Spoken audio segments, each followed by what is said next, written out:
Cho'ng tipdagi vahimalik ovozliq asar O'lim poli. 1-kitob. 11-qism. Tianjan kulib qo'yib, bu g'alati yov mevalarning birini qoldirmay oldi. Yana birini chiqarib badniga surtdi.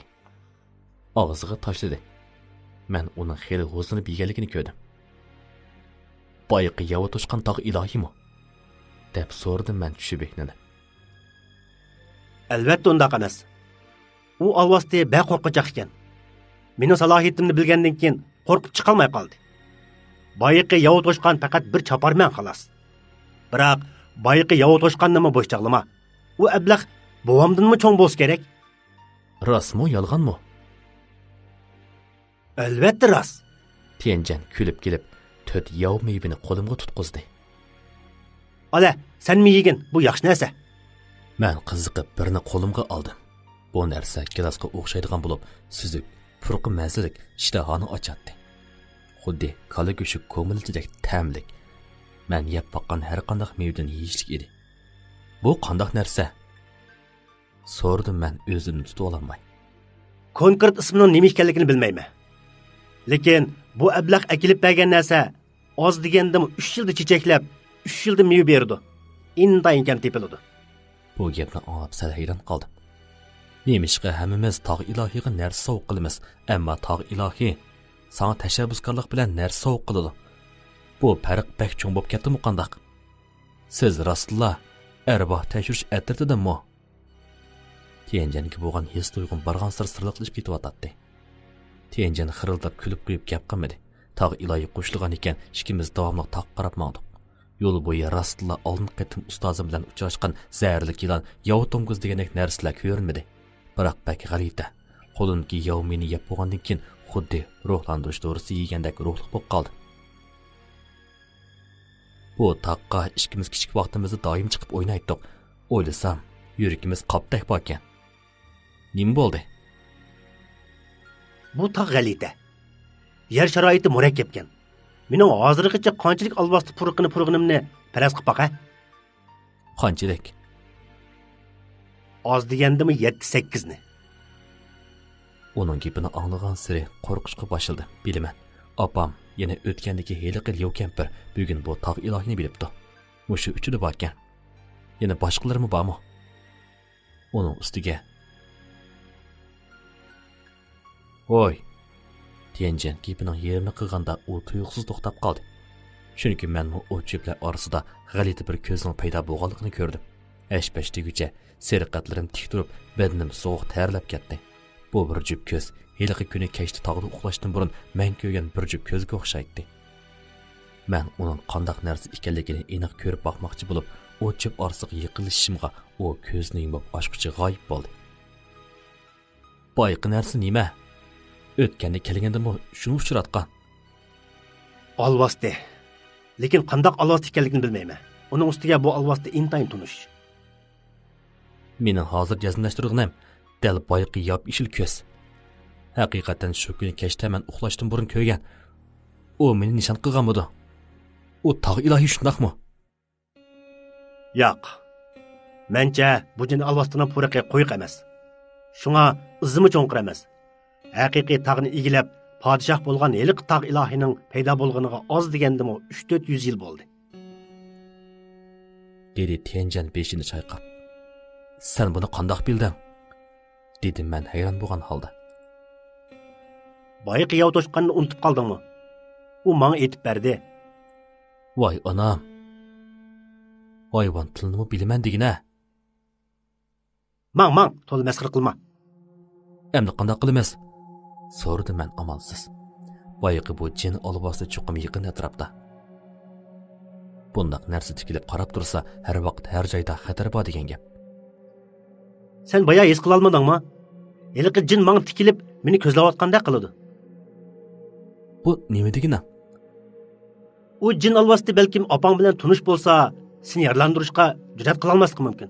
Lekin mening taqqa chiqishimni to'smoqchi. Shunga qasdan paydo bo'lib, ogohlantirish beryotdi. Men ham biqib ixtiyorsiz heliqi jin qochgan tarafga qarab qoldim. Ichimda urdim.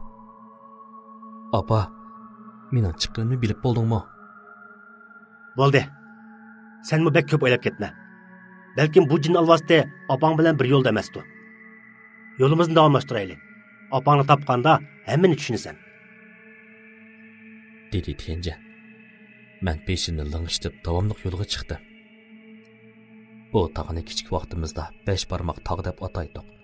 Chunki tog' bak cho'ng, uning ustiga shakli barmoqqa o'xshaydi. Biroq bu tog' ancha egiz hisoblanmaydi. Ammo bak cho'ng edi. Gerçi tush vaqti bo'lib qolgan, shuncha uzun yo'l yurgan bo'lsaqmi, hech yerib charchig'idek, qo'rsoq ochgandek bo'lmadi. Buningdan hayron qoldim. Boy yegan yav meva, zodi qandoq meva? Ko'nglimda gumon paydo bo'lgan bo'lsa-mu, lekin Tianjandan ishkirlab so'rashga petinolmadim. Xeyli uzun vaqtdan keyin opamga o'q tekkan heliqi cho'ng daraxtning ostiga keldik. Tianjan uning usuli bo'yicha bir qitim izlab boqdi. Yanada hech qanday ipuchi yo'q edi.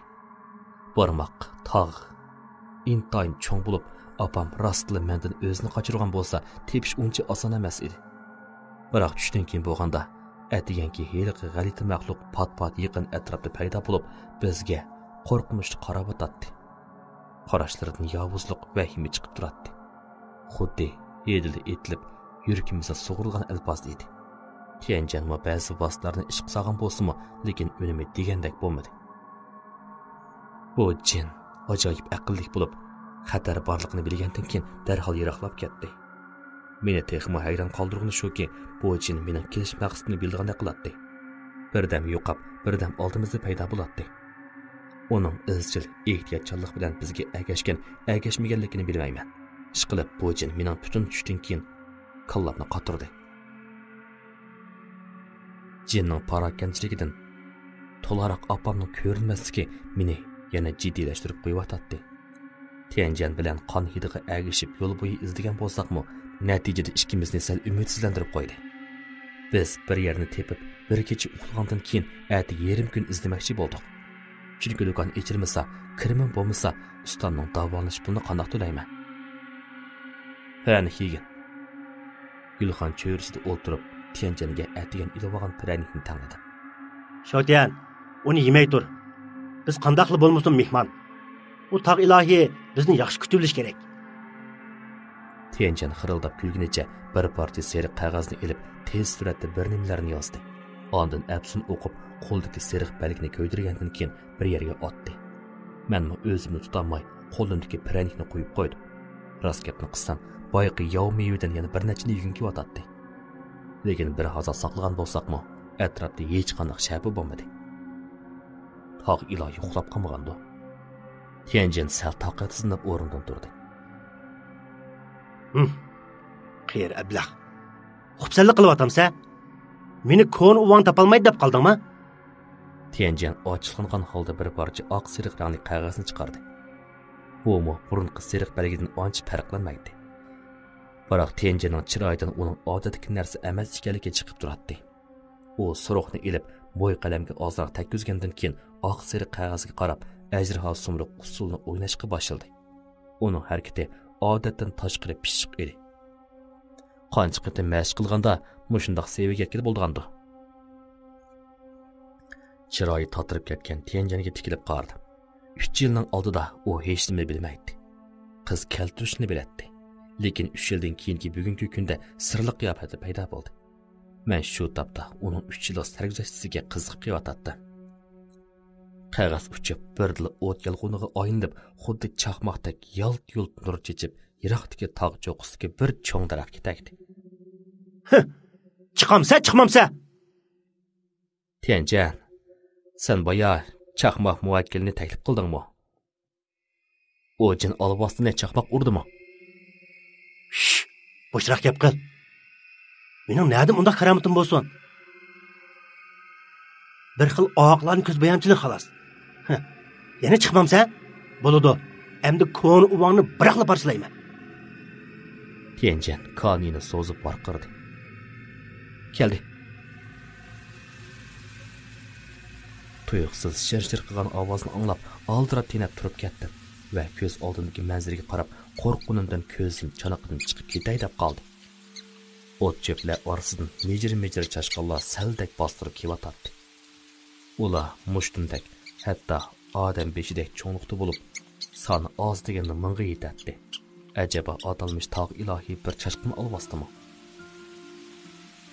Ciddileşme, özünü bir ol. Ma'qul. Qo'rqqanimdan sovuq darlab ketgan bo'lsam-mu, medir-sedir qilmay Tianjianning yonida turdim. Agar men qechib ketsam, Tianjianning yuzini to'kkan bo'laman. Bu bir to'p chashqonlar yopirilib kelgandan keyin oldimizda to'xtadi. Ularning boshlamchilik qilgani bir chashqon bo'lib, mushdek cho'nliqda edi. Uning ichki tal parqiraq udul tishi ko'zga alohida chiliqib turardi. Og'zining uchidagi soqol burutlari oq rangga o'zgarib ketgan edi. Men uning yuzida odamlashtirilgan hurmat ehtirom borligini aniq ko'rdim. U o'rnidan turib xuddi insonlardek gap qilishga boshladi.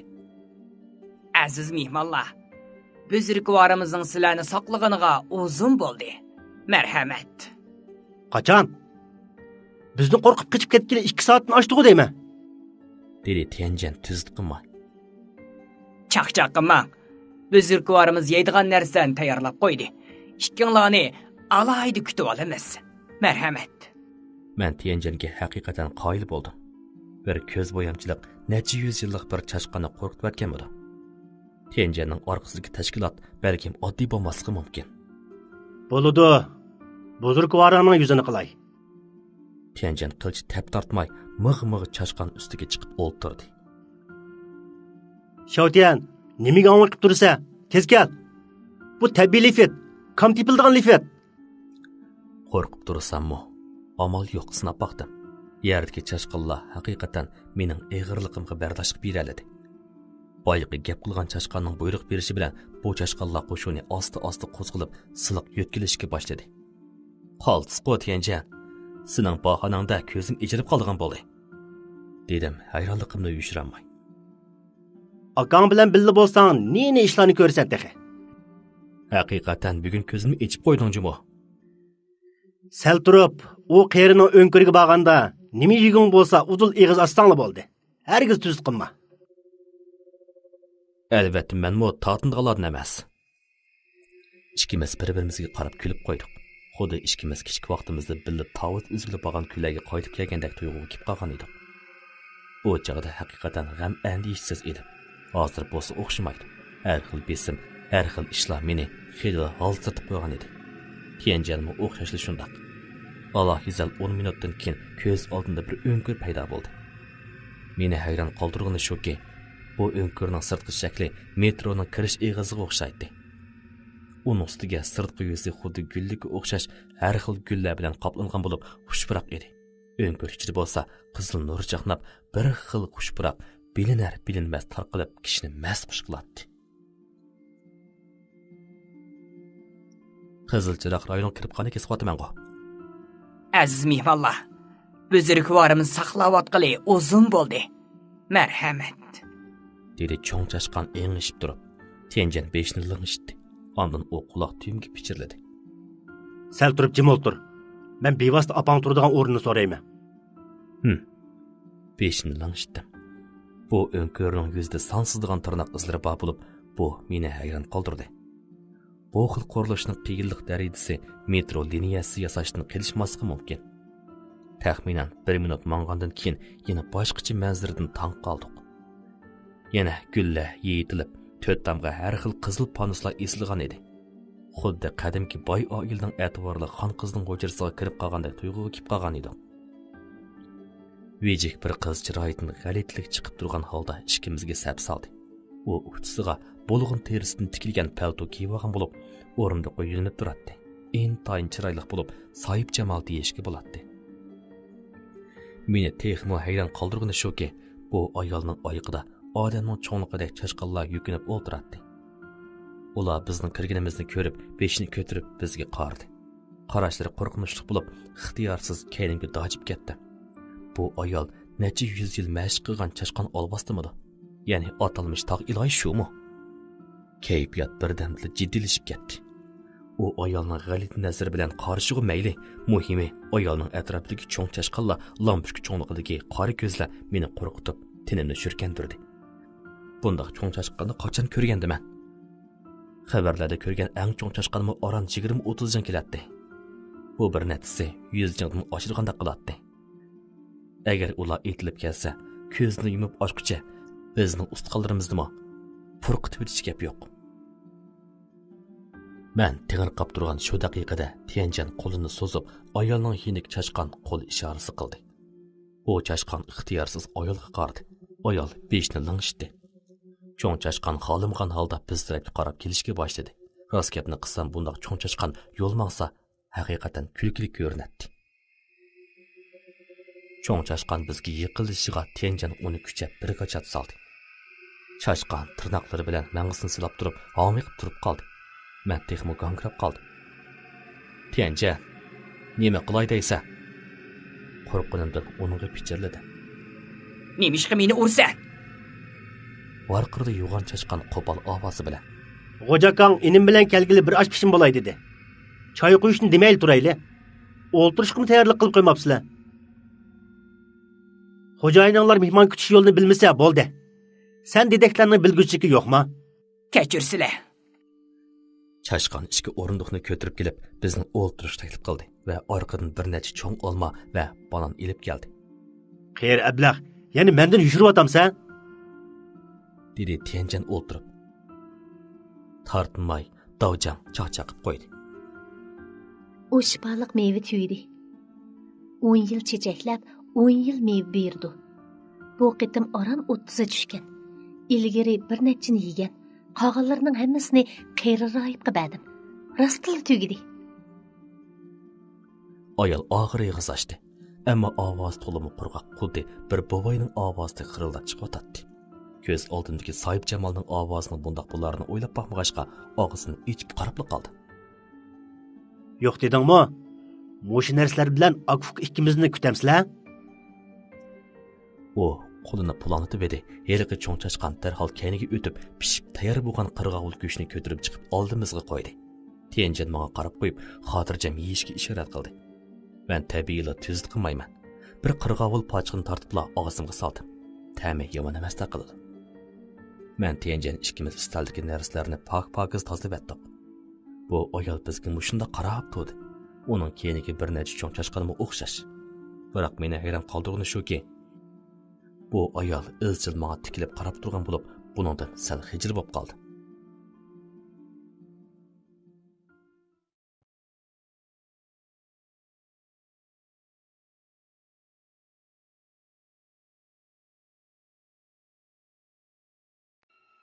Cho'ng tipdagi vahimalik ovozliq asar O'lim poli.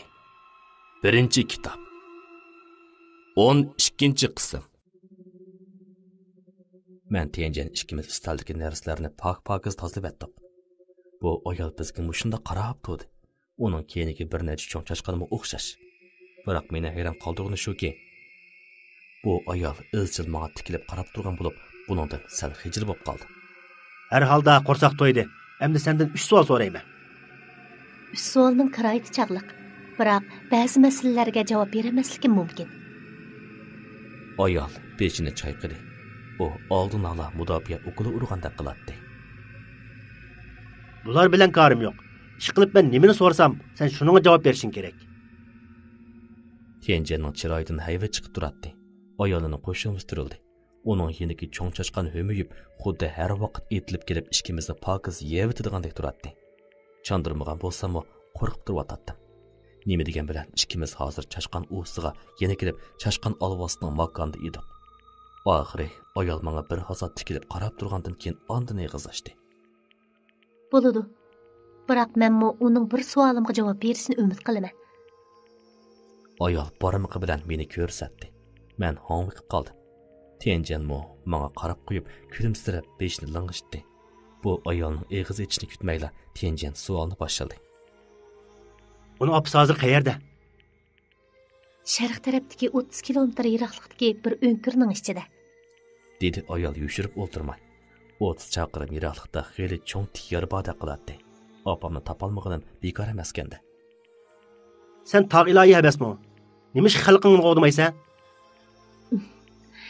O ya gapimni anglamasa, uning o'lik tirikligi bilan nima ko'rim? Ayolning gapini sal ochiqin kelib qoldi. Seni ogohlantirib qo'yay. Opamni bundaq dema. Nim bo'ldi? Ayni chaqda o'lib qolg'ila tas qolgan kichik bola Şu halınga yana manga açıqlanışqa petindingmi? Ayolning ko'zlari chakchiyib, talaffuzini so'g'liq chiqib turadi. Onu apa demsen? O çağda onun seni yegisi yo'q deb qaldingmi? Sana rast gapni dey. O çağda seni hemmadan bek yegisi kelgini sen og'zidan tushirmagan opang. Qissiq gap bo'ldi. Li Juyi degan qiyirning tarbiyalab chiqqan shogirdining bundaq ahmoqlikni o'ylamabdi ekanman. Inimga gap qilganda eng yaxshisi bayqavroq gap qil. Men nemishqa tuzit qilaman? Siz degan siz, u degan u. Uning ustiga, uning ustisi oldingi qitim meni ko'rganda yukinib o'tirgan tursa. Ayol masxir qilib beshini chayqadi. To'li beljirlama. Bu ayol, yo'q, bu chashqan jin opamni haqoratladi. Yana ustozimni haqoratladi. Ustozim qandaqsiga bir chashqan jinga tizlandi. Men mushtimni chang to'gidim. Tianjan qo'lim bilan bo'ramga urib qo'yib, meni hayajonlanmaslikqa ishorat qildi. Bu daqiqada mening qalbimdagi g'azab chekiga yetdi. Lekin yana qandaq bo'lmoqchi? Men bu chashqan olvosning oldida faqat qurd xolos. Bu daqiqada men o'zini ko'rsatadigan amaliy kuchga ega bo'lishni, bu qeri Abdahning opamga ustoz bo'lib, kechirim so'rashni to'liq orzu qilardim. Ikkinchi savolni so'rayman. Bizga agishib yurgan qandaq jin? Bu savolga yeningizdagi shokichikning ustozi javob bersa to'g'ri bo'larmikin? Uning chiroyida yana meni bezor qiladigan masxirlar aks etib turadi. Nima deyapsan? Ustozimga til tekkizman dema. Men yana bir qitim ochiqimni bosamay varqirdim. Chashqan bo'sh ingrab qo'yib gap qilmay Tianjanga qaradi. Tianjan bo'ramga yana birini chaplaqladi. Shaotian, o'zingni besib ol. Men u g'alit ishni ustozingdan so'rab baqsam deb o'ylayman. Tianjanga olib qo'ydim. Bir jin qandaqmi ustozim bilan munosabatli bo'lsin. Shaotian, men oldingi kunla sana degan. Ustozing sen o'ylagandek undaq oddiy emas. Dedi Tianjan amalsiz. Lekin ko'zlarim qizdirib beshimni chayqadi. Ustam meni kichikimdan tortib yiqib cho'ng qilgan. Menga tog'idek yaxshilik qilgan. Hozir o'ylamgan yerdan bu chashqan jin ustamni to'xtamay haqoratladi. Bu daqiqada men o'zimning pek yaramas ekanligimdan nafratlandim. Agar ishonmasanglar, 3-savolni so'rashning hojati yo'q. Dedi chashqan so'g'uqqina. So'rayman. Albatta so'rayman. Biroq 3-savolni qarindishim so'rab baqsin. Dedi Tianjan tuyuqsiz menga qarab. Bu turqimda kallam qop-quruq. Nimani so'ray olayman? Net sekund hamliqib turib qoldi. Uning yashig'iniga 3-400 yil bo'ldi. Uning ustiga bu tog'ning tog' ilohiy edi. Bu chaqda mening o'z onam bu yerda meni tashlab ketganda, u mening o'z onamni cho'qim ko'rdi. Menga deb bering, mening ota-onam kim? Men uningga tikilib turib so'radim. Shashqan olvosda bir hoza jimib ketgandan keyin chiroyi tatirib, menga qarab beshini chayqadi. Buni men rostla bilmayman. Eng yaxshisi boshqa savol so'rang. Siz qandaqsiga bilmaysiz. Men mushu tog'da o'z onam tarafidan rahimsizlar tashitilgan. Ondan ustozim beqib oldi. Tog' ilohiy turib, buni bilmasligingiz mumkinmi? Sizni aldab nima qilay? Ishonamsiz, ishonmamsiz, o'zingizning ishi. Chashqan jin yana beshini chayqadi. Undaqda menga danga. Siz menga munosabatli nimalarni bilasiz? Chashqan jin eg'ir xursinib, nima deyishni bilmay qoldi. Bir necha minutdan keyin ondan asta so'zlashga boshladi. Sizga deysam hech qisi yo'q. Ba'zi ishlar maxfiyatlik emas. 19 yilning oldida atrofdagi 100 chaqirim doirada tuyuqsiz qurg'oqchilik ofati ko'rilib, daryo ko'llarda bir tema musuv qolmadi. Sababini hech kim bilmaydi. Bu ishni 9 oy davomlashib, tog' bag'ridagi xalq kun ko'chiranmas bo'lib qoldi. Hammamiz taraf-tarafga chepib suv izladik. Yerni 300 chi ko'lsaqmi, yanala suv yo'q edi. Men qermo uy ko'chishga tayyorlik qilayotganda tog' tarafdan tuyuqsiz bir odam keldi. Kim? So'rdi Tianjan oltirab tinab. Jang Daolin. Dedi chashqan jin tamkinlik bilan. Jingyi mazhabining darvish kalamani Jangrayibmi? Men ozroq gangirab qoldim. Jang Daoling degan bu odamning haqiqiy avliyo ekanligi hammaga ayon. U Jingyi mazhabi qurib, bir umr olvosini yo'qotib, keyin avliyoga aylanib ketgan. Biz oddiy odamlarning nazarida u rivoyat tusini olgan afsonaviy shaxs hisoblanadi. Biroq bu qurg'oqchilikning men bilan nima aloqasi? U kishi rost Jang Daolingmi yoki uning nomini suiiste'mol qildimi, buni kim biladi? Ishqilib, u odam o'zini Jang Daoling deydi. Dedi Chashqon beshini chayqab. U bir necha qatim quruq yo'tilib qo'yib so'zini davomlashtirdi. Bu Jang Daoling ketib atsab deganda tog'da qattiq qor yig'ib, hamma yer oppoq qor bilan qoplandi. Qor bo'lsa, suv bo'g'onga barobar. Bu bizni hayron qoldirdi. Dedi Chashqon menga tikilib qarab. Siz bo'lsangiz, shu chaqda paydo bo'ldingiz. Qor yaqanda paydo bo'lsam nim bo'pti? Balkim bu tasodifilikdir. Birodar, kitob o'qib beryapsan? Dedi Tianjan kulib turib. Chashqon jin Tianjanga qarab qo'yib so'zini davomlashtirdi. Sizlarni aldab nima qilay?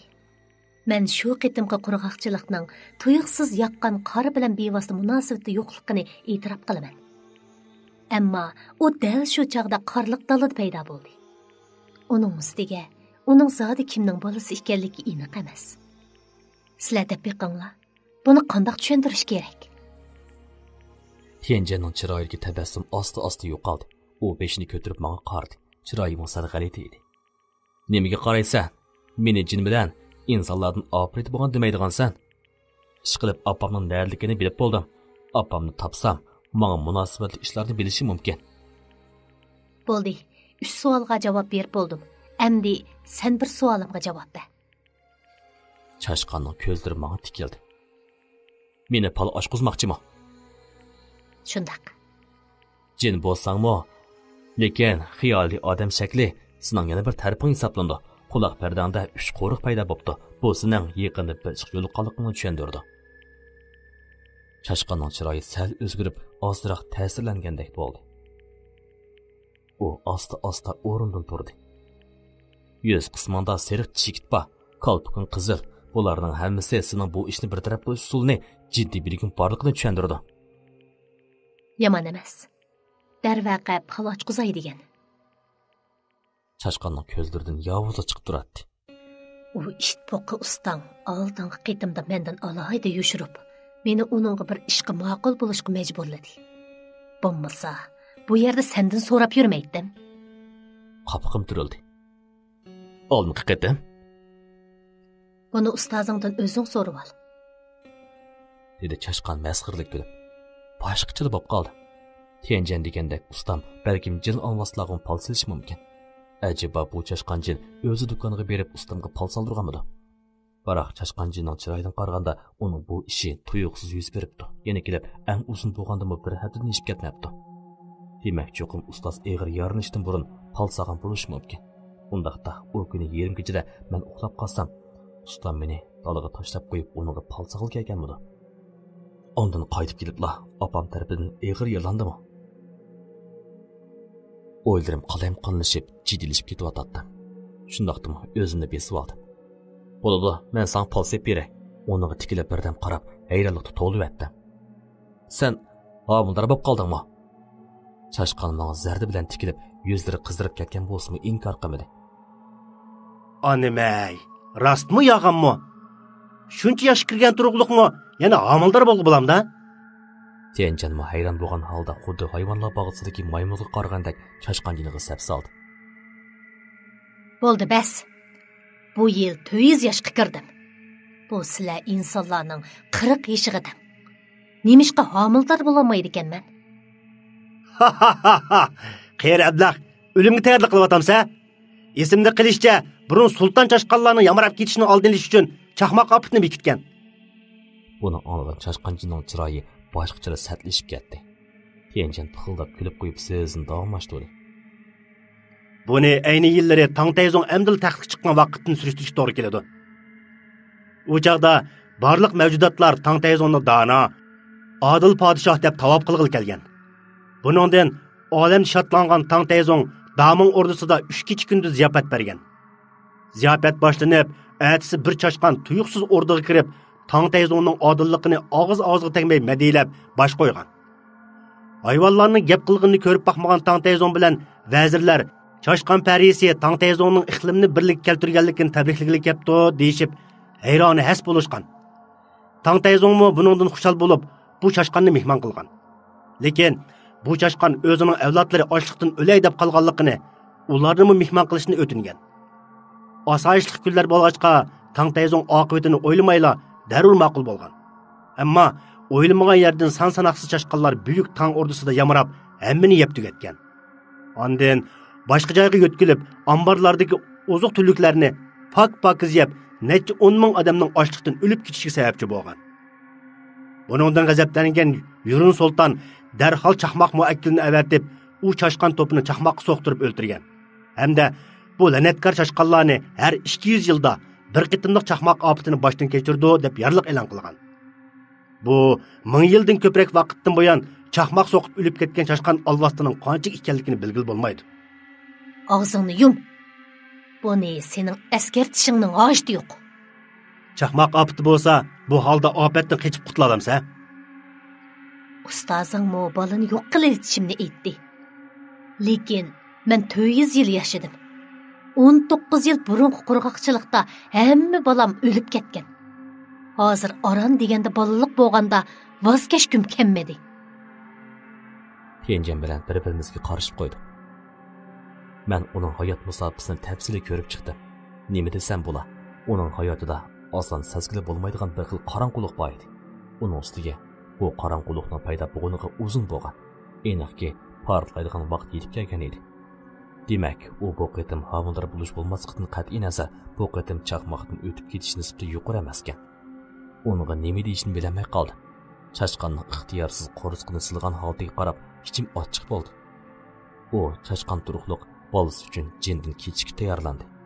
Lekin mening o'z onamcha meni tug'ibla qorliq dalaga tashlab qo'ydi.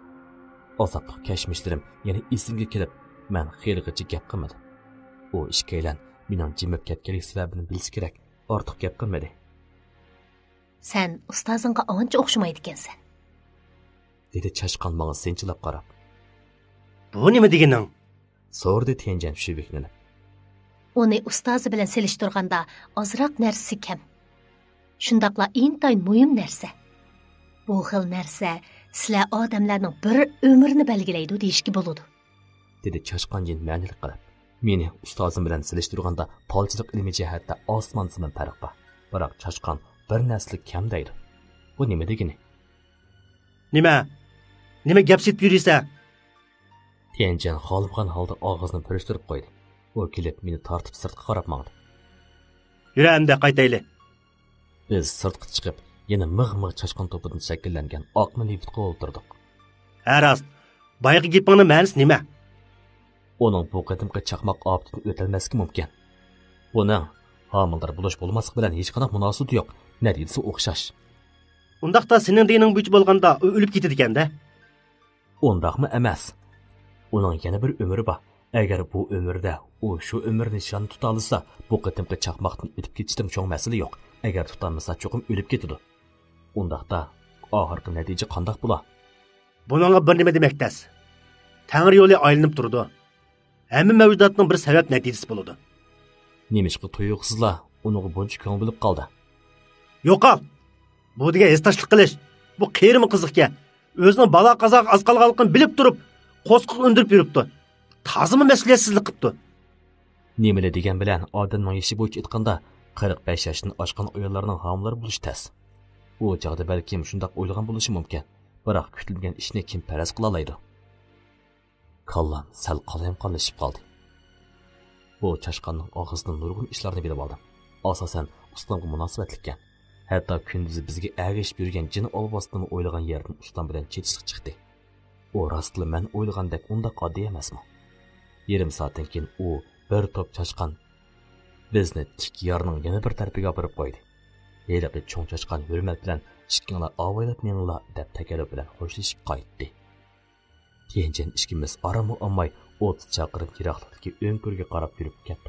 Meni xotirjam qilgani Gerçi qorong'u bo'lsa-mu, yo'l bo'yi hech qanday yovvoyi hayvon bizga hujum qilmadi. Turibli ko'nglim ansiz eg'ib qandoqdir bir xatar yuz berilgandek beorom bo'lishga boshladi. Beshimni kuchab chayqab, bu xil g'alati ansizlikni tarqatib ketishga urindim. Hech qanday asosim yo'q. Hozir yenimda Tianjin bor. Meni hozir izlavalqini menga qayta hayotlik ato qilgan opam tursa, yana nemish bo'ladi? To'xta! Tianjin tuyuqsiz to'xtashga ishora qildi.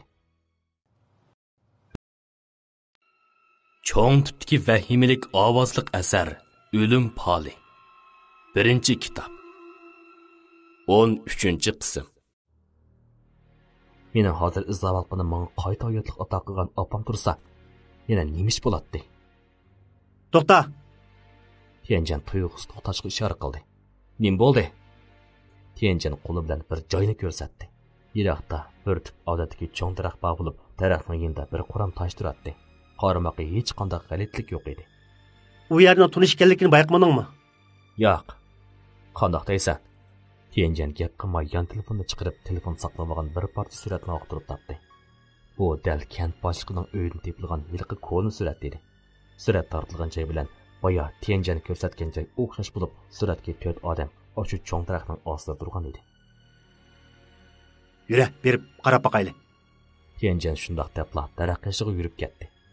Biz chiroqni yondirib atrofni har qancha ko'rsatsak-mu, hech qanday normalsizlikni bayqamadik. Biroq suratdagi 4 odamning 3i o'lib ketdi. Qolgan birining kimligini texi bilmaymiz. Bu yerning yer sharoitida ozroq masala bor, lekin masalaning qayerda ekanligini men bilmayman. Yine tang atqanda bir necha parcha surat tortib, yer sharoitini bildigan do'stimga ko'rsatib qo'yay. Dedi Tianjin oxir amalsiz.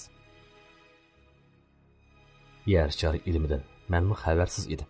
Uning ustiga esi yodim opamtli qog'ashqa uning fikriga darrov qo'shildim. 30 kilometr yo'lni birdamda besib o'g'li bo'lmaydi.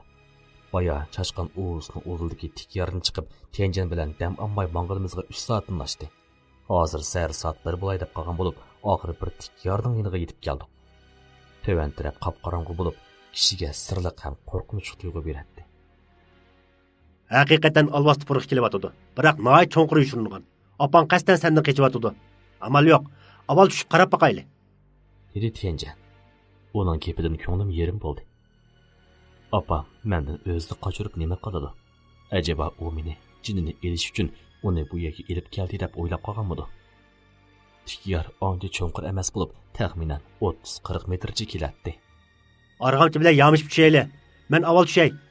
Sen ustimni saqlab turgin. Men qop-qora qiya ostiga qarab, beshimni chayqadi. Bo'ldi. Yana men tushay. Opam san qo'l sepqanmisan? 2 kunning oldida ko'rgan tushim hali ham ko'z oldimda edi. Navoda tushim o'ngga tortib qolsa, Tianjinning xatarga yo'liqishi aniq edi. Tianjin bo'ladi degan ma'noda peshini ling'ishdi va so'mkasidan bir bog'lam nilon arg'amchini chiqarib, bir tip cho'ng daraxtni tepib bog'lab muqimlashtirdi. Ordan oylandirib belimga o'rdi. Ehtiyot qil. Tikyarning ostiga kelganda meni saqlab tur. Men tushgandan keyin ondan harakatlanayli. Dedi Tianjin menga tapilib. Beshimni ling'ishtib, arg'amchini kuchab tutdim. Ondan tik yar bo'yiga berib, arg'amchini asta bo'shitib, putim bilan toshni dasab, asta tövanga sirildim. Atrof intayin qorong'u bo'lib, tanni shurkan turadigan sovuq edi. Ehtiyot bilan sirilg'ashqa 10 necha minutda ora necha metr tövalagan edi. Tuyuqsiz yuqori tarafdan Tianjinning "Shoutia ehtiyot qil!" degan ovozi anglandi. Uning ovozi to'liq vahimalik ham echinishli bo'lib, xuddi tuyuqsiz yuz bergan ishni ko'rib qolgandek qo'rqinchli edi. Nim bo'ldi? Nima bundaq ansiz varqiraysa? Ajablanib turganimda tuyuqsiz badanimning keniga uchib ketirganligini his qildim. Yuragim daqiqa ichida ansiz silib, muzdek terlab ketdi. Arg'amchi o'zlib yor ostiga pulanib tushib ketyapti. Nima uchun arg'amchi o'zlib ketadi? Nimishqa? Opamni ko'rmay turib o'lib ketaman. Nimishqa ota-onamni tashlab ketadi? Bolaga texi javob topmayli o'lib ketamanmi? Mayli, 19 yilning oldida o'z onam tarafidan Qarlatalaga tashlab etilgan oshu daqiqada o'lib ketgan. 19 yil ortiq yashaganimning o'zi yetarlik. Garang holatda tuyuqsiz badanimning bir yumshoq cho'ng qo'l tarafidan tutib olinganligini his qildim. Ko'zimni ochay desam, kollam qop-quruq bo'lib, hoshimdan ketgan edim. xuddi o'zimni uzun bir tush ko'rayotgandek tushimda chiroyini aniq ko'rolmaydigan bir ayolning chechimni muloyimlik bilan tuzashtirib qo'yayotganligini, uning ko'zlaridan yoshirg'ili bo'lmaydigan mehribonlikning chiqib turganligini his qilib, o'zimni tutib ololmay hang'ib qoldim. Oradan qanchalik vaqt o'tdikin, birdila cho'chib uyg'onib ketdi. Yonimda bir ayol menga qarab turardi. "Opa, nima ish qilmam bilan koring bo'lmaydi?" Meni bundaq chaqirma. Ayol egri uqtardi. "Nima uchun? Mening jinimni sen bergan. Nima ishga chaqirsam bo'lmaydi?" Ko'zimni yumib ochqicha yuragim siqilgandek bo'ldi. Men ayolning oldiga kelib, unga astoydillik bilan qaradim. "Opa!" U shuncha yosh, salobatlik, ko'zlaridagi muloyimlikni ozroqmi yoshirg'ili bo'lmaydi. Opamning bu chiroyini ko'rgan daqiqada ilgari opamning odam o'ldirganligiga bo'lgan gumonim yo'q chiqqan edi. Men beshimni chayqadim. Bundaq muloyim xarakter tuxumi bo'ldi. Opamning uda 4 odamni o'ldirishga ishonmayman. U menga hang'ib qarab turardi. Chiroyi shunchalik tamkin edi. Men sizlarning kennetdagi 4 odamni o'ldirdim. "Yo'q, opa. Sizning o'ldirganingizga ishonmayman." Men jinimning boricha beshimni chayqadim. "Nima ishga ishonmaysiz?" Men bo'ri. Yovuzlik bo'rining tabiiyati. Uning ustiga men odam o'ldirishni yaxshi ko'raman. Odamning yuragini yeyman. U yenila beshini tinch chayqab, ozroqmi inkos qilmadi. Yuragim og'rib, ko'z chanoqlarim yoshga to'ldi. Opam nima ishga inkor qilmaydi? Ishonmayapsan? Bo'lmasa men hozir odam o'ldirib, sen ko'stib qo'yaymi? Opam tuyuqsiz kulib, osti qadam bilan menga qarab keldi. Butun badanidan sovuqlik chiqib turardi. Ixtiyorsiz keyingi bir qadam yondi. Endi gumonlanmagansan? Meni o'ldirsang mayli. Jinimni sen menga bergan. Lekin kuyimjon opamning bundoq yovuz bo'lishiga ishonmayman.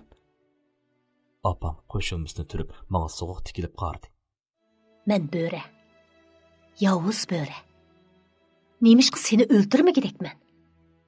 Agar ayni yili men qasam qilmagan bo'lsam, seni shu vaqtda o'ldirib bo'lardim. Ko'zim qizirib ketdi.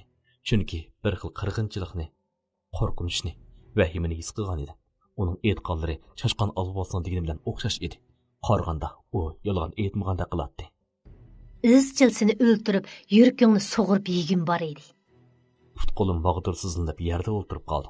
Tuyuqsiz opam menga shunchalik notunish tuyulyotdi. Esingda bo'lsin. Endi meni izlab kelguchi bo'lma. Bu seni eng oxirgi qatim qo'yib berishim. U bu gapni deb bo'lib, badanidan bir xil oq qis chiqarib, asli qiyofatiga keldi. Butun badani kulrang tuklik bir bo'ri oldinda paydo bo'ldi. U menga burilib qaradi-da, noit tezla o'nkir sirtiga sakrab chiqib g'oyib bo'ldi. Joyimda turib qoldim. Ko'z tanoqlarim echishib, yuragim azobda og'rib ketyapti. Shuncha intizorlik bilan kutgan opamning menga bundoq muomala qilishi haqiqatan ig'ir kelgan edi. Shotyan! O'nkir sirtida Tianjanning bo'g'iq ovozi anglandi. Yeshimni surtib o'tib, oldirab yugurib chiqdim. Men bu yerda. Meni ko'rib Tianjan ushqanda yonimga kelib chin quchoqlab oldi. Sen otda hayot ekanligini bilatdim. Inimni otda hayot ekanligini bilatdim. Meni shundoq oson o'ldi deb qoldingmi? Tianjanning mo'risiga urib qo'ydi. Ha, rost. Boya arg'amcha qandoqsiga o'zilib ketdi. Shu an Tianjanning chiroyi g'azabga tusga kirdi. Boya bir qora kiyimlik odam tuyuqsiz paydo bo'ldi. Uning harakati nihoyat tez edi. Men faqat inkos qaytara olmadim. U arg'amchini o'zib qochib ketdi. Qora kiyimlik odam. Men hang'ib qoldim. Bu yerda qandoqsiga qora kiyimlik odam paydo bo'ldi. Nemishqa mening jinimni oladi. Bu ishlar biz o'ylaganimizni murakkabda qiladi. Tianjan ortiq gap qilmay, opam turadigan o'nkirga bir necha qitim sap soldi. Chiroyim bir mahal o'zgarib, izchil sukut turdi. Men uni ovora qilmadim. Bir necha minutdan keyin Tianjan tuyuqsiz mendan so'radi. Boya opani ko'rdingmi? Men beshini lingshitdim. Undaqda u nima deydi? 4 aylanni o'ltirgini tan oldi. Tan oldi dedingmi?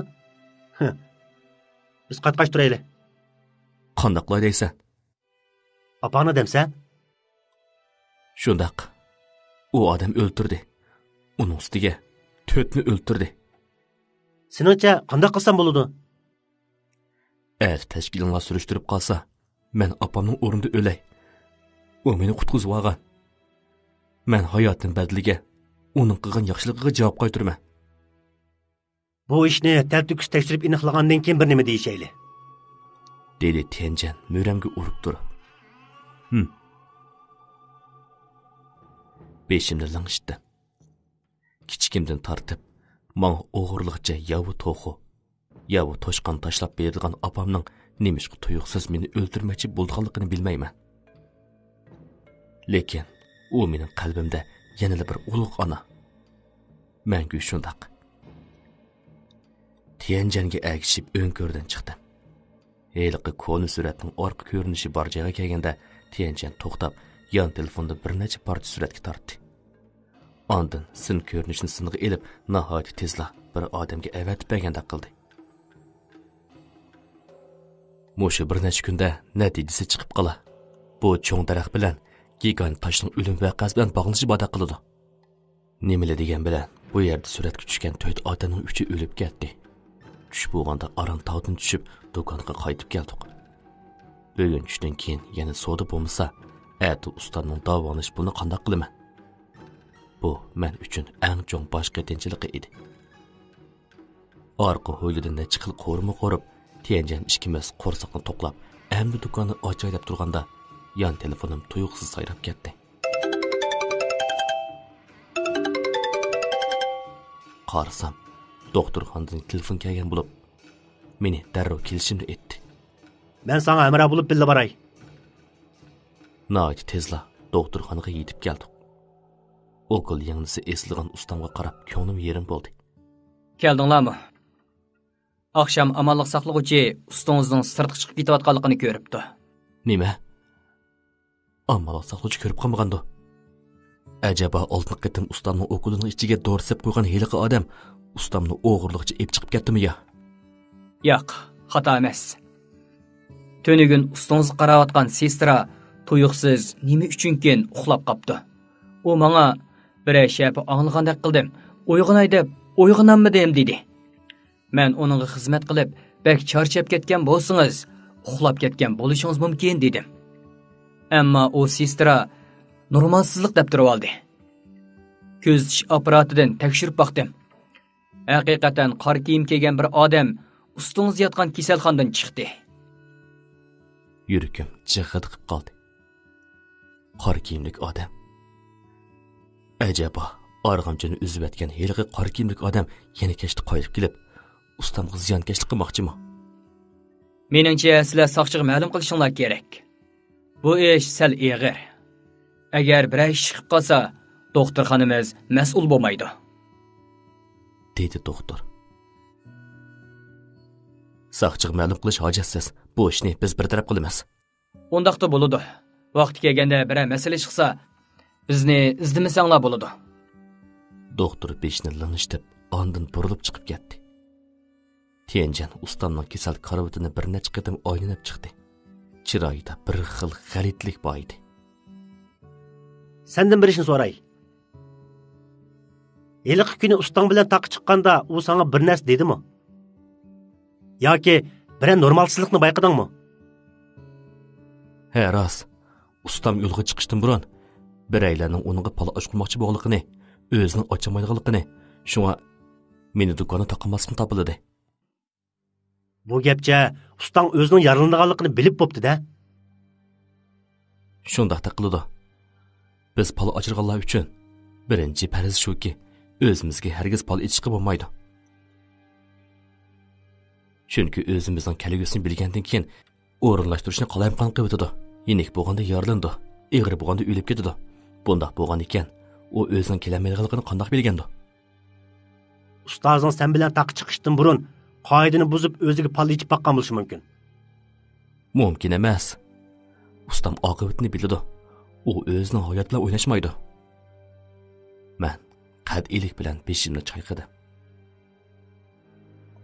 Usta menga pol echishni o'rgatgan tunji kunida menga bu qoidani ezib ichirayotgan tursa, o'zi qandoq unutib qolsin? Hech qisi yo'q. Mundaq so'rab baqdim. Tianjan gap qilmadi. Ammo chiroyidan bilinar-bilinmas jiddiylik chiqib turadi. Doktorxonada birdan turgandan keyin Tianjan bilan mashinaga o'ltirib uyga qaytdi. Lekin yerim yo'lda uning yon telefoni tuyuqsiz sayrab ketdi.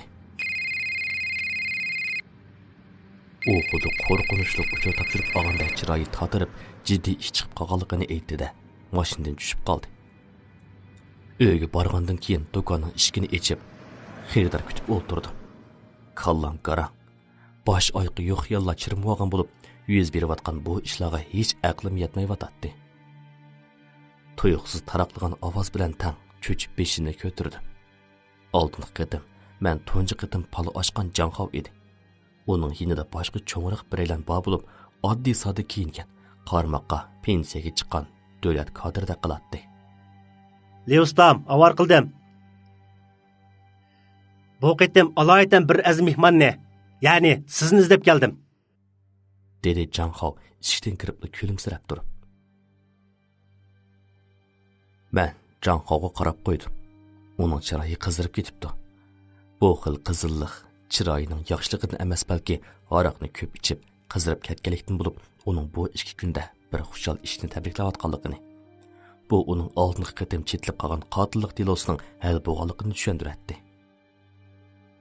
Biroq uning hayot sarayidagi qari yalla o'yishga boshlagan bo'lib, eng ko'p bo'lganda bir oyda uning o'limi yetib kelish oldida turadi. Men ichimda tahlil qilib boqdim. Eg'iz ochmadi. Nima degan bilan bundoq gapni aniq deyishimning hojati yo'q. Odam ba'zida amalsiz qoladi. Men diqqatimni yig'ib bu ikkilarni o'ltirishga taklif qildim. Janxom u boshlab kelgan boboyni tunishtirib, uni Tang oqsoqol desangiz bo'ldi dedi. Tang oqsoqol menga so'z qarab qo'ydi. Ustangiz ilgari menga bir qatim pal echib bergan. Uning ustiga nihoyat to'g'ri hisoblabdi. Bu qatim menmo ustangizni izlab kelgan edim. Biroq anglasam, ustangiz doktorxonada yetib qopti. Tang boboy qo'shimini turib so'zini davomlashtirdi. Gapnimi jiqqinmay. Anglasam, sizning hunaringizmi yomon emaskan. Ondaq siz mening bu qatim kelishdagi maqsadimni bila olamsiz. Men bundoq talaffuzga bak o'sh bo'lsam-mu, pul tepishim zarur bo'lg'achqa tishimni ching tishladim. Chiroyingizdan uzun umr ko'rgan qiyofatda bo'lsingizmi, ammo ko'zingizning qara, yangi so'nkingiz o'ltirishib ketgan. Cho'ng tipdagi vahimalik ovozliq asar O'lim poli. 1-kitob. 14-qism. Men bundoq talaffuzga bak o'sh bo'lsam-mu, pul tepishim zarur bo'lg'achqa tishimni ching tishladim. Chiroyingizdan uzun umr ko'rgan qiyofatda bo'lsingizmi, ammo ko'zingizning qara, yangi so'nkingiz o'ltirishib ketgan, qalbingizning uchi oq, qosh quyruqingiz sanglab ketgan. Bu yaqin buyon yaxshi uxlayotganligingizni, o'yli ish chiqqanligini bildirdi. Uning ustiga aniqki men to'g'ri aytgan edim. U ixtiyorsiz badanini ruslab, tashabbuskorlik bilan yaqin kelib so'radi. Uning ustiga nima? Uning ustiga sizning uyga chiqqanligingizni bildirdi. Tang boboy cho'nqur nafas olgandan keyin oldirmay so'zlashga boshladi. Tahlilingiz nihoyat to'g'ri. Yaqinda mening haqiqatan uy ko'chkim bor. Chunki uyda tuyuqsiz nurg'un chashqan paydo bo'lib qoldi. 1-2 emas, necha yuz chashqan paydo bo'lib qoldi. Qo'g'ilib etkili bo'lmaydi. Sizning bir amalingiz bormi? Chashqan. Men hong'iqib turib qoldim. İxtiyorsiz heliqi tog' podshohi chashqan olvosini eslab qoldim. İchimda bir oz kulkilik tuyuldi. Bu bakli urilib qoldi. Chashqan bekorni bekor sizning uyingizni egilib olmaydi, o'ylab beqing. Chashqanni ranjitib qo'ygan biror ish qildingizmi ya? Yoki Chashqanni o'ltirganmi? Bu Dedi Tang bovay eslab o'tgandan keyin. Ondan beshini chayqab. Undaq emas-ku. Uyimdagi kishilarning hammasi noyta oz o'ltirdi. Dedi. Men uning hayot sariga tikilib qaradim. U garchi esil zodi bo'lsa-mu, lekin chiroyidan mehribonlik chiqmaydi. Demak, u Janho bilan bir yo'ldagi odam. Biroq Chashqanning ishida yolg'on gap qilishning hojati yo'q. Ajaba boshqa sabab bormi? Tang bovay beshni ling'ishdi, lekin sababini tushundirmadi. O demagan ekan, undaqda menmi so'rashga erindim. Po'kaydan bir parcha sariq qog'ozni ilib, ustiga ismimni yozib, ondan barmoqimni tishlab bir tomchi qon tomchitdim. Bu qandoqdir belgi qo'yish emas. Men faqat u Chashqanning menga yuz berishini umid qilaman. Undaq bo'lsin. Bu sariq belgini uyingizni zalga chaplab, ondan Chashqanning inkosi qarab beqing. Agar u yo'qab ketsa, bu ish hal bo'lgan bo'ladi. Agar ketmasa, meni izlab keling. Men sizga boshqacha amal tep beray. Dedim men Tang bovayga qarab. Tang bovay menga gumoniy nazarda qarab qo'ydi-da, amalsiz beshni ling'ishtib, 1000 yuanni ilib ustalga qo'ydi. Janho menga bir necha ig'iz takkalab qilib rahmatini bildirib, qaytishga o'rindan turdi. Mehmon bakanda. Sirtdan qaytib kelgan Tianjan ularga do'qurishib qoldi. Tianjan Tang bovayga sinchilab qarab, xeyli bir hazo turib ketdi. Hey Tianjan. Uning qiliqidan xijillik his qilib, Tianjanni noqishladi. Bir notmush kishining bundoq tikilib qarishi bilan Tang bovayning muqobohlari turilib, xolimgan holda salomlashib qo'ydi-da, chiqib ketdi. Bayqi bovay seni palash qo'zg'il izlab ketdimi? Tianjan bir istakan suv quyib, bir yutum ichgandan keyin so'radi.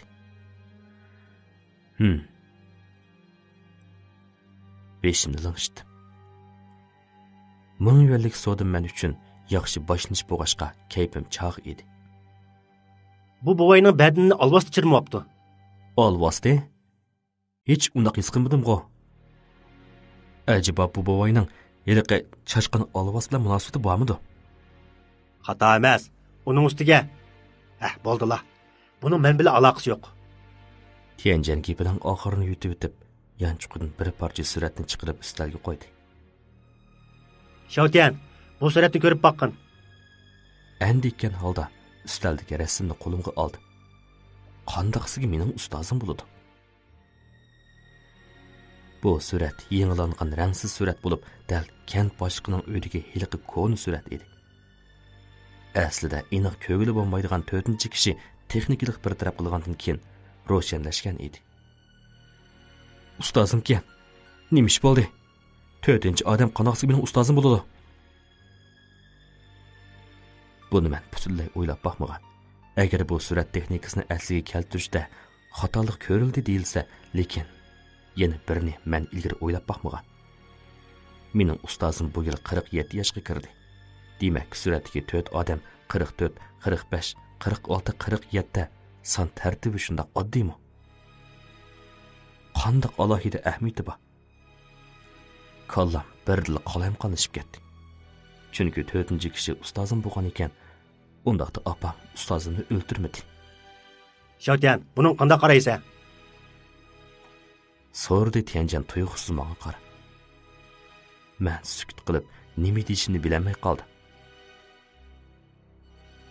O'ylamagan natija meni garang holatiga tushirib qo'ygan edi. Tianjan, opam ustamni o'ltirami? So'rdim men tit bo'lib. Tianjan menga qarab qo'ydi. Ham beshini chayqadi. Tuniga men sana degan heli qor kiyimlik odam esingda bormi? Albatta esimda. Men beshini ling'ishdim. Bu odam jinini og'il tas qildi. Men qandoqmi unutib qolay? Tunigun izchil shu ishni o'ylab keldim. Qor kiyimlik odam shu mahorati bilan jiningni har qanday vaqt ola oladi. Nemishki shu vaqtni tanlaydi? Meningcha u fursat topolmagan bo'lishi mumkin. Uning seni o'ltirish niyati yo'q. faqat sen orqali opangni o'tirg'i chiqish qistab, opangga sening jiningning uning qo'lida ekanligini bildirish. Nima? Bu nima degina? U nimishqa bunday qiladi? Nayet oddiy. U opangga tahdid solgan. Chunki kentdagi 4 odamni opang o'ldirmagan. Nima? Bu gapni anglab nafsim qisilganday bo'lib, Tianjanga mixtak tikilib qaradi. Tianjan, degining rostmi? Opam odam o'ldirmadimi? Tianjan beshni langshitdi. Kent boshliq o'lib ketganda men qo'g'lab chiqib ketganim esingdami? O chaqda u narsa nayet tez yugurgani bilan opang emaskan. Opangni bugun ko'rdim. İkisining orasida nayet cho'ng farq bor ekan. Lekin hech bo'lmaganda opangning oq tuklik ekan. U jin undaq emaskan. Ko'zim qizirib ketdi. Aslida mundaq ekanda. Opam menga xatar yetib qilishini ansirab, odam o'ltiradigan ishni ustiga ilib, bir eg'izmi gap qilmadi. Men o kuni uningdan gumonlanganda chiroyida chandurmag'ini bilan ko'ngli pek yerim bo'lgandi. Undaqda kentlik odamni o'ltirgan kimdi? Biz taq chiqqanda bizga izchil agishib kelayotgan eliqi narsa. Dedi Tianjan. Hayron qoldim. Men burunlar o yap ishil ko'zlik jin olvasini o'ylashim kerak edi. Bu jin olvasida odam o'ldirdi. Heliqi qora kiyimlik odam opamni bu jinoyatni ustiga ilishqa tahdid soldi. Bu nima uchun? Heliqi chashqan olvasining nima deganligi esingdami? Men turib qoldim. O chashqan olvasida bizga izchil agishib kelayotgan. O jin olvasning ustozim bilan munosabati bor deb aniq aytgan edi. Undaqda. Lekin ustozim eg'ir yorilib, doktorxonada yetib qoldi. Shu topdimi hushsiz yotdi. Qandaqmi u bo'lsin? Tianjan gap qilmay, un-tinsiz menga tikilib qaradi. Demakchi bo'g'ining mening arg'amchamni uzib o'tgan qora kiyimlik odam ustam bo'lishi mumkinmi? O jin olvasining odam o'ldirishiga ko'rsatma berganmidi? Tianjan beshni langshitdi. Undaqda u nimishqa odam o'ldirdi? Buni hozircha aniq bilmayman. Lekin ustang bek gumonliq. Gumonliq? Achchiq kulib qo'ydi. Ustam teqib doktorxonada yetib o'tdi. O siz yotqili 4-5 kun bo'lgan tursa, qanday qilib arg'amchamni uzib tashlaydi? Ustozingning necha kundan buyon hushsiz yotganligini jazmlashtirib olamsa? Men turib qoldim. Uningga nima deb javob berishimni bilmay qolgan edim. Haqiqatan jazmlashtirolmadim. Lekin ustam shu kuni shuncha eg'ir yalangan tursa, o'shiq kelgan taqdirdimi, eg'ir yaralangan badni bilan qandoqmi toqib chiqa olsin? Yana kent boshliq o'lishdan burun uning nega borganligini bilamsa? Sana deb qo'yay, u doktorxonaga berib ustozingni izladi. Dedi Tianjan so'zini davomlashtirib. Kent boshliqi ustozini izlab nima qiladi? Kent boshliqi yo'qab ketgan shu chaqda doktor birisining ustamga o'quliga dori sep qo'yganligini bayqagan vaqt bo'lib, orqadagi kent boshliqi o'ldirilgan edi. Nayet oddiy. Kent boshliqi Xitag'ning o'lib ketganligini bayqab, o'zining keyingi nishon ekanligini bilib bo'lgan. Shunga ustozingni izlab berib, ustozingni o'ldirib, jinini saqlab qolmoqchi bo'lgan. Lekin u yanada ustozingni bek bo'choqlab qolgan. Ustozing o'chaqda farizni buzib, o'ziga bir qitim pal silib, hozircha o'lib ketmaydiganligini bilgan. Shunga ishni suni eqishin qo'yib bergan. Tianjanning deganidek ustam shundoq vahshiy kishimi? Men nima deyishimni bilmay qoldim. Chunki hozirgi dalil isbotlar haqiqatan barliq gumonni uningga qaratgan edi. Qalbimdagi ochiq alam meni eg'iz aytishga amalsiz qoldirdi. Qo'limda manguni ching tutib turardi. Bu mening ustam uchun tayyorlagan davoni chiqarajidim edi. Tuyuqsiz eshikni ochib, natnush bir ayol kirib keldi. Pal ochqizay degan. Tuyuqsiz eshik ochilib, bir natnush ayol kirib kelgan edi. Kelin, o'ltiring. Ayol o'ltirmay michildab yig'lashga boshladi. Ammo nimaga yig'laysiz? Qani choy iching. Ayolning meskin chiroyiga qarab, İçi ağırgan Tianjan onunğa çay sunup yendi o'ltirdi. Qani, qandaq ish bo'lsa bizga dang. Biz qo'limizdan kelishi yordam qilamiz. Men ayolning taqdir peshonasiga qarab, uning uyida allaqachon ish chiqqanligini fahmladim. Fuqulurum, biz dehqon haq. Ayol bir yutum çayını içip sözünü davamlaştırdı. Yo'ldoshim ikkimiz sahardan kechgacha dehqonchilik bilan shug'ullanib, turmushimizni qamdaymiz. Bu yil biraylan kanat sirtidagi bir parcha yerni o'tdi berman devidi. Yo'ldoshim ko'proq pul topay deb shu yerni qo'shib ijara oldi. Oldingi kuni yerni og'dirganda o'ttirdagi yer gumurlib tushib, ichilib qoldi.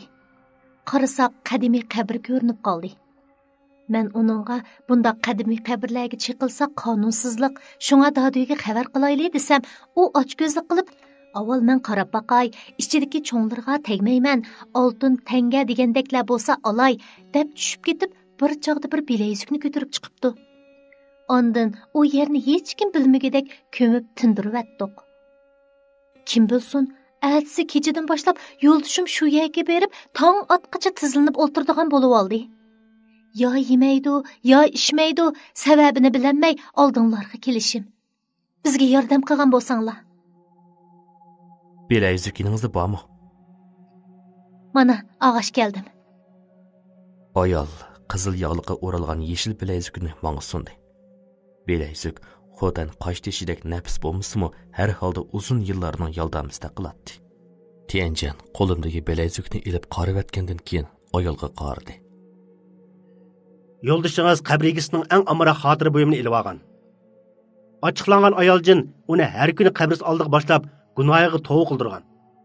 Agar buni qaytarib bermasak, yo'ldoshingiz o'lib ketishi mumkin. U amonla qoladigan ish bo'lsa, qaytarib beray. Amasi bizni hozirning o'zidilla uyingizga boshlab bering. Kech kirgacha ishni tugatmasak bo'lmaydi.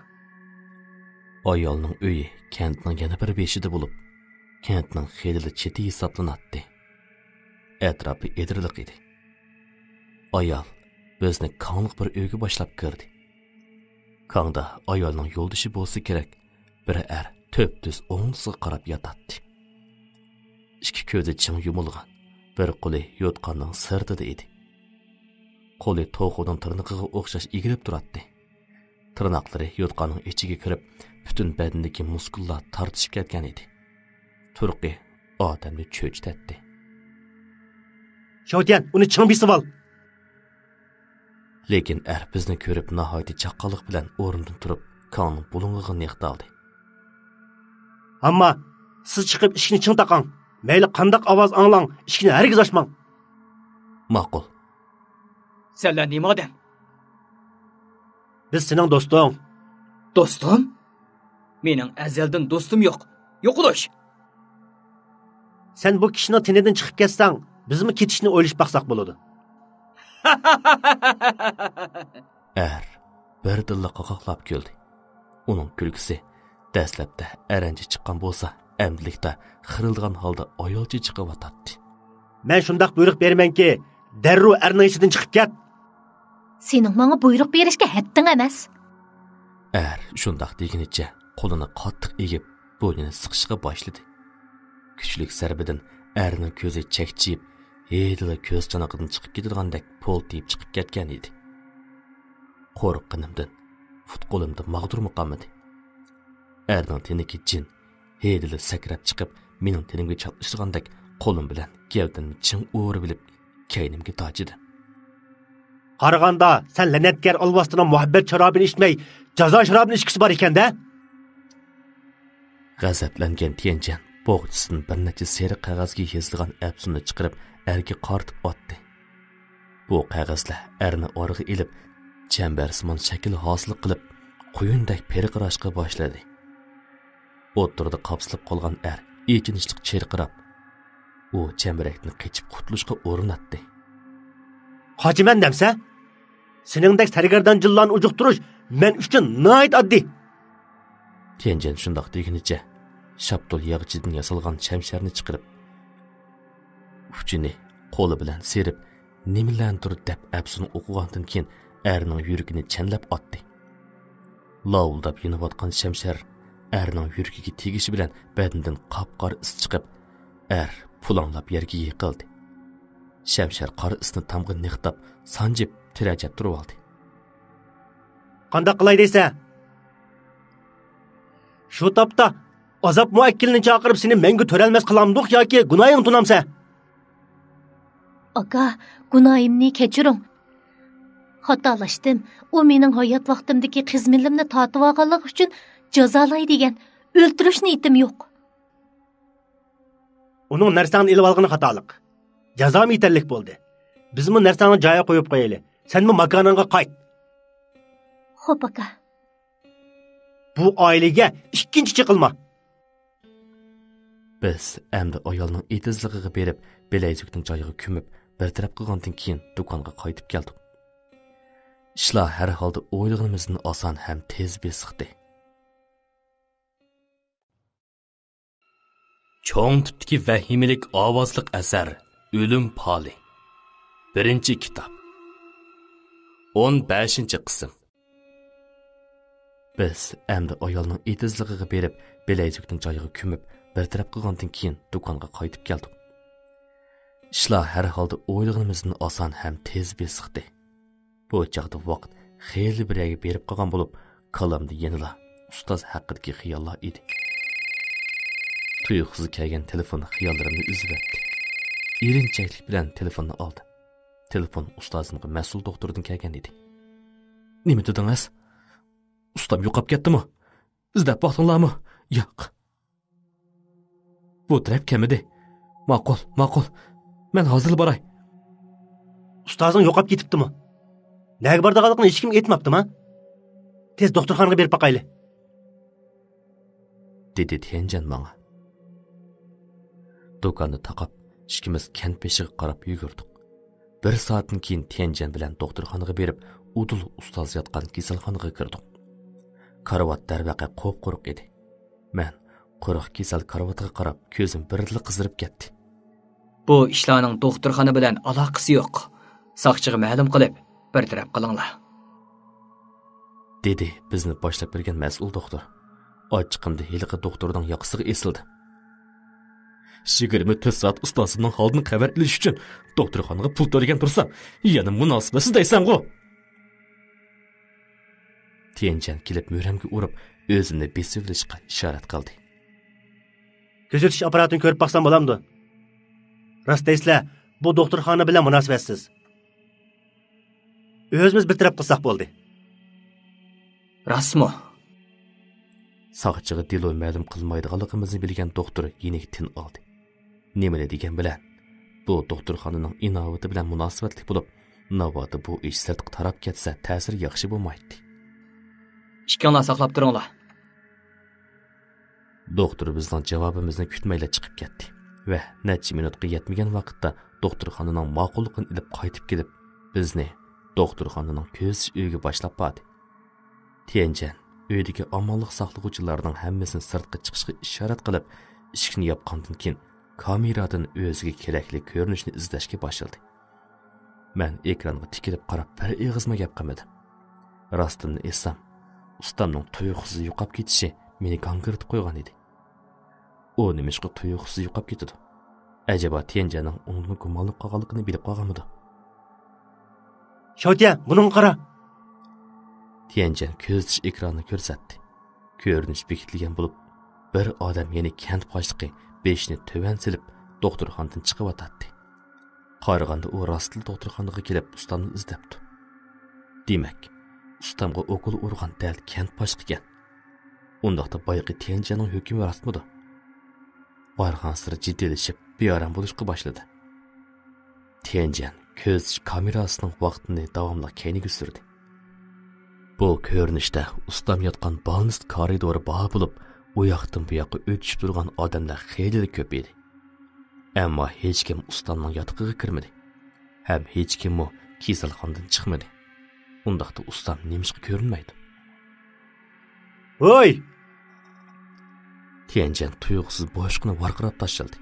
Chunki ko'rinishda doktorxonaning bir bulundan tuyuqsiz bir qora maxluq sakrab kirib keldi-da, birdila g'oyib bo'ldi. Bir necha minutdan keyin heliqi qora maxluq yana paydo bo'ldi. u og'izda bir odamni tishlab olgan bo'lib, bu odam kasallar kiyimi kiyib olgan edi. Men bu odamning kimligini bir qarab bilib oldim. U dal ustam edi. Qor maxluq qandoq tuyuqsiz paydo bo'lgan bo'lsa, shunda g'oyib bo'lib qaytib ko'rinmadi. Bu qandoq ish? Ustam o'lib ketmaydi. Shavtian, ustam undaq oson o'lib ketmaydi. Oson o'lmaydi dedim-mi? Uni yo'g'on maxluq tishlab qochqan tursa, o'gat qilishi mumkinmi? Ustamdan gumonlanganimga o'zimni to'xtamay ayblaydim. Onun bilan 19 yil birga o'tdi. Menga zarracha qo'pollik qilib boqmagan. Ustamning odam o'ldirishi mumkin emas. Shavtian, o'zingni besib ol. Ustam shundoq zerak tursa, qandoqsiga bir alvasti yeb ketadi. Uning ustiga u jin alvastini ustam baqqan bo'lishi mumkin. U doktorxonaga kirib, ustamni ilib ketmoqchi xolos. Men ochiq kulib qo'ydim. Gap qilmadim. Agar Tianjanning deganidek bo'lsa, bu hech bo'lmaganda ustamning hayot ekanligini tushundirdi. Lekin rost shundaqmidi? Tianjan meni boyiqi maxluq paydo bo'lgan joyga boshlab bordi. Biz atrofni shuncha kuzatgan bo'lsaqmi, lekin hech nimaga erishamadik. Tianjan yon telefonni chiqarib, kimdir biriga telefon qildi. Oddiylik qilib bir necha ig'iz gap qilgandan keyin Tianjanning chiroyi ta'tirib ketdi. Men uning kimga telefon qilganligini, ikkisining nima deganligini bilmadim. Ammo uyga qaytib kelganda-mu Tianjan ün chiqarmay nimanidir birini xiyol qiladi. Men ortiq gap qilmay noit tezlik uyquga ketdim. Tushimda ustam menga eg'ir xursinigan holda qarab turadi. Uning chiroyidan hasrat chiqib turadi. To'xtamay pichirlaydi. Shogirdim qandoqsiga mendan gumonlandi. Men kichigidan boshlab uni beqib cho'ng qilgan tursa, acaba ummo menga ishonmamdigandi. Cho'chib uyg'onib ketdim. Tushimda yig'ilgan bo'lsam kerak. Ko'zlarim yosh yo'q edi. Shavtian, odamni menga tushangil bo'lmaydi. Dedi Tianjan, mening uyg'onib ketganligimni ko'rib past ovozda. Ustamdan gumonlanganim rost. Lekin asossiz undaq demedim. Balki barliq yepishchi uningga markazlashib qoldi. Lekin u hozir o'lib ketdi. Shavtian, har qanday chaqda hissiyotga berilib ish qilma.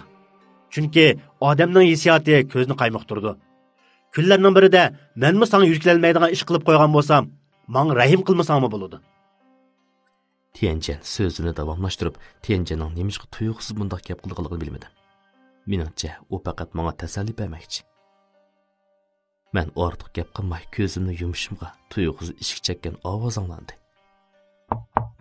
Men buni xiyoliy tuyg'u deb o'ylab uxlash uchun davomli ko'zimni yumdim. Lekin 1 minut o'tmayla ishik chekkan ovoz yana bir qitim anglandi. Darvaqa do'konning ichki kirib ixtiyorsiz o'rnidan turib ketdim. Tianjanmi karavotdan sakrab tushdi. Ustamni yevatgan hiliqi mag'lub emas-ku, ha? Dedim men ovozimni pasaytib. Agar u kelish jur'at qilgan bo'lsa, undaq uning o'lguni shu. Ishkaylan orqa hovlidan shabsiz o'tib do'konga keldik. Do'konning ichi qop-qorong'i bo'lib, bir xil g'alita, sovuq tuyg'u beradi. Qandoqdir bir sezim tani shurgan turadi. Do'kon eshigining oldiga berib, ostirgi eshik yo'chiqidan bir ko'lankini aniq ko'rdim. Eshik chekilgan ovoz yana anglandi. U zoti kimdi? Shavtian! Shavtian! Eshik sirtidan ustamning ovozi anglandi. Ustamga. Xushalliqimda eshikni echishga yugurdim. Ammo Tianjan meni tutib olib, menga qarab vorqirdi. Ishni ochma! Sirtkisini ustam emas. Yo'q, u mening ustozim.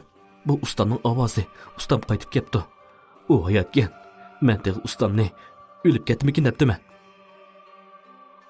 Shavtian, o'zingni besib olgin. Tianjan mo'ramdan tutib, meni kuchab silkidi. Tianjan, sirtki mening ustam. Uning ovozi pek ojiz. U yorinibdi.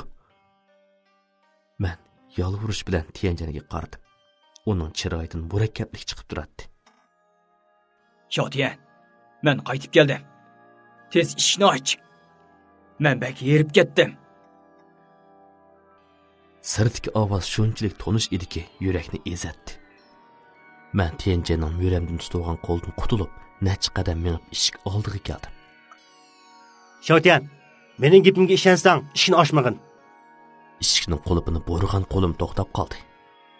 Agar ishni ochaman deb turib olsang, sirtdagi odamning kim ekanligiga qarab biqib, undan qaror qilgin. Men keynimga burilib Tianjanga qaradim. Ma'qul. Ko'zimni qisib turib eshik yo'chuqini sirtqa qaradim. Sirt qop-qorong'u edi. Eshik oldida qora kiyim kiyib olgan bir aylan turardi. Chiroyi g'uva bo'lib, zodi ustammi emasmi aniq ko'rilmaydi. Men ko'zimni chimildatib, aniqroq ko'ray deganda tuyuqsiz bir jup yop-yeshil ko'z paydo bo'ldi, ham menga tikildi. O nima? Butun batnim titrab, yuzlarim tatirib ketdi.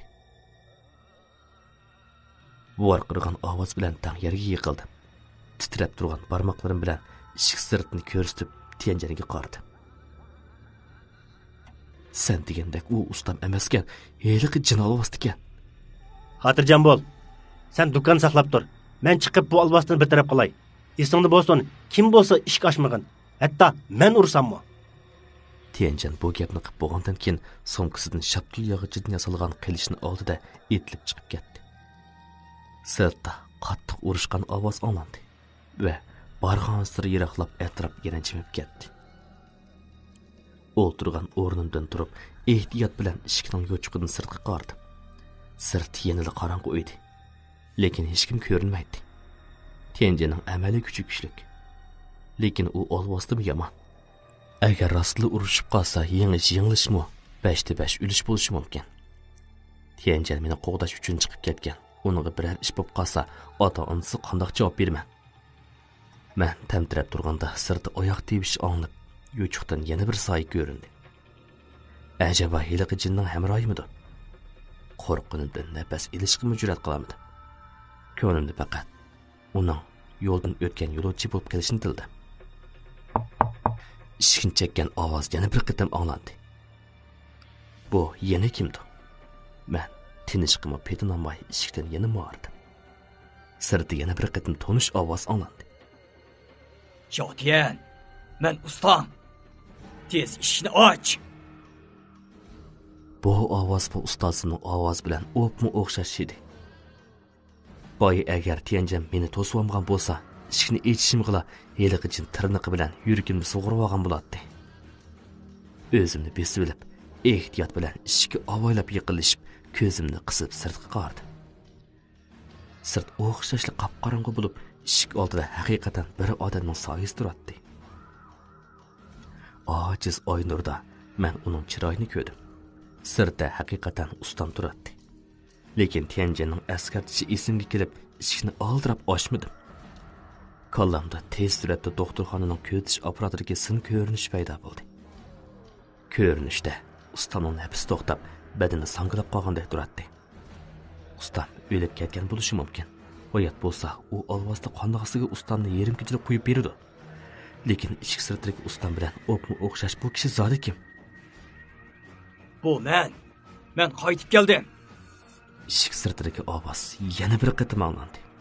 Shunchalik kuchsiz, shunchalik ojiz ediki, tishini tishlab pardoshlik berib, eg'ir ovozda eg'izlashdi.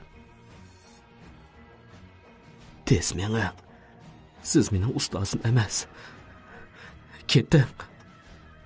Xiaotian, ustangni tanımayotsan? Tez ishni och. Sirtdagi ovoz qo'pol bo'lib, ustamning ochiqlangan vaqti bilan o'pmi o'xshash edi. Yuragim tipirlab, ko'zlarim qizdirib ishga qarab varqirdim. Ustamni olvosda yeb ketdi. Siz mening ustam emas. Kim meni jin olvosda yeb ketdi deydi? Xiaotian, obdan qara. To'la biljirlamay, ishni och. Men ishkilangan holda yana bir qitim eshik yo'chuqiga kelib sirtqa qaradim. Sirtda ustamning bir jup sovuq ko'zi menga tikilib turardi. Butun badanim titrab ketdi. U haqiqatan mening ustam edi. Ustam, Tianjan sizni odam o'ldirdi deydi. Kentdagi 4 odamning hammasini siz o'ldiribsiz, shundaqmi? Osroq. Varqirdi ustam sirtib turib. O Soltek manga töhmet qilsa, qarab turdingmi? Ustam, odamlar asli siz o'ltirmaganmi? Ustamning bundaq ochiqlangan holatini ko'rib, ilgari ustamning meni tilligan vaqtini ko'rgandek bo'ldim. Lekin u meni qandoq tilisimi menga ziyonkashlik qilmaydi. Shotian, o'zing bilasan. Men necha kundan beri doktorxonada yetyapman. Men qandoq sizga odam o'ltirman. Varqirdi ustam. Biroq bo'ldi qila. O Soltek sanga nimalan dedi? Nemishqa bu ishqa meni chetib oladi? oldingi kuni kechda Tianjin bilan opamni izlab bordim. Men avval org'amchi bilan yomishib tushdim, lekin yomishib yerimga kelganda org'amchi tuyg'usi uzilib ketdi. Opam meni qutqizib oldi. Ondan Tianjin meni topgandan keyin menga bir qora kiyimli odamning uning diqqat qilmagan pursini poyinlab org'amchini uzayotganligini aytdi. Ondan u qora kiyimli odamni ustang dedi, shundaqmi? Shotian, bu gapingcha u chaqda u Soltek yolg'iz ekan. Org'amchini uning kesmaganligini jazmlashtira olamsan. Undaq bo'lmaydi. Tianjin menga ziyonkashlik qilmaydi. Men qat'iylik bilan beshimni chayqadim. Tianjin ikkimiz kichikimizdan bir o'ynab cho'ng bo'lgan.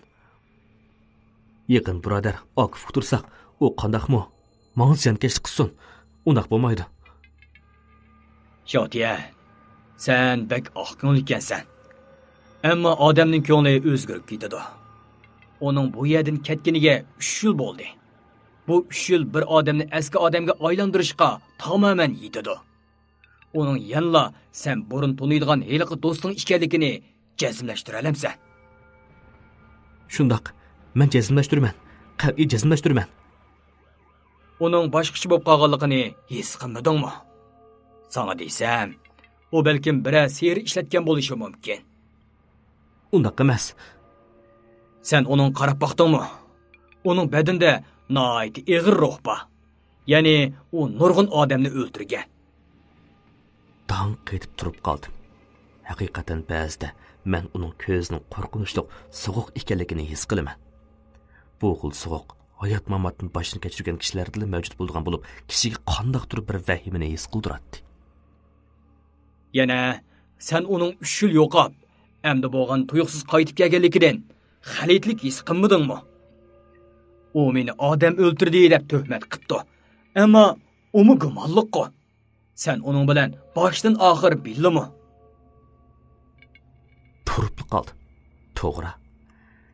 Xeytog'i bilan kent boshqa o'lib ketganda Tianjin haqiqatan mening yonimda emas edi. Xeytog'i o'lib ketganda u yerim yo'lda mashinadan tushib qoldi. Kent boshqa o'lgan chaqda u heliqi olvosni qo'llab ketganligini aytdi. Bu yerni o'ylasam, tinim churkinib ketadi. Senden yana so'rab baqay. Sen o do'stingga bek ishondikansan. Kichigingdan seni beqib cho'ng qilgan ustangga ishonmamsan? Ustamning ovozidan ko'ngli yerim bo'g'aliqqa chiqib turadi. Men jimib ketdim. Zuvonim tutilib qolgan edi.